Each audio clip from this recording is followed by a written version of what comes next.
Hello, Coinfluencers.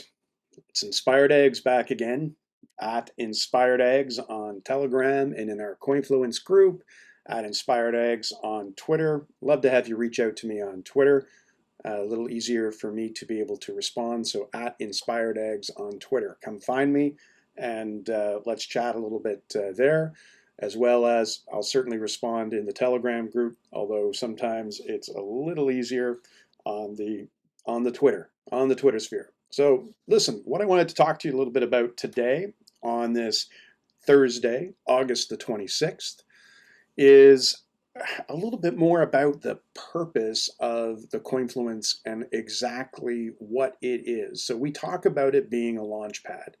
And yeah, it is a launch pad, but it's also a launch pad it's a pre-launch pad in some ways. Because one of the things that we all struggle with is being able to find quality projects to stake our capital to, right? Where do we actually find those projects? And what we want to be doing on the Coinfluence is pulling those blockchain projects together. So the Coinfluence is not another place to discover the next hot ICO or just token raise. It's the place to discover a project that is going to have some runway and some time in the market to develop into a very useful utility of some sort.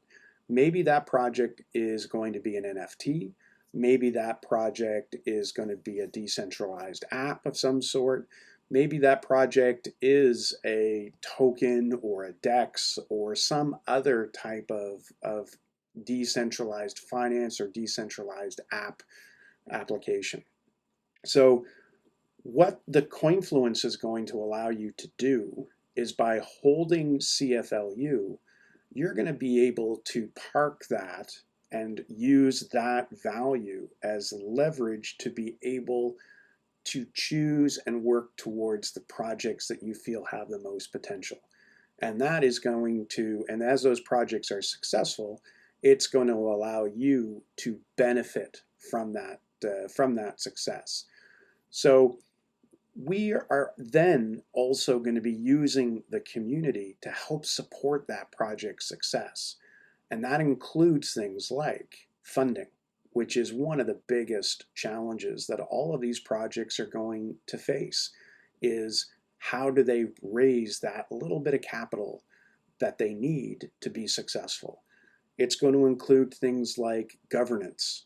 How are they going to manage a project so that we know and the community knows that there's experienced individuals that are involved and or there's other advisors that are involved that are going to make sure that the project is a success? What about the team? What about the development team, the people that are running the development team, working to keep everything on track? And then finally, the community of Coinfluencers who are influencers out there, who will be able to go out and promote their favorite projects and draw people back into the platform. People will have to come in, they'll have to look at the available liquidity, buy into CFLU to be able to participate in those different types of projects. And all of that is generating the utility and, of course, the transaction taxes, which are being redistributed back to the investors and are providing some support for the development of the projects as well. So it becomes a very cyclical, self-feeding type of launch pad. But it is, in a way, a launch pad, a pre-launch pad. It's getting a little bit in front so that we can really identify these projects early in the cycle. And it doesn't matter where a project comes from. It can just come from one person's mind with a keyboard and a great idea, and the Coinfluence community can be there to help pull all of that together. So that's Thursday, August the 26th. My mind for today. Once again, I'm at Inspired Eggs on Telegram, on Twitter, and this is the Coinfluence. We'll see you tomorrow on Friday. Cheers.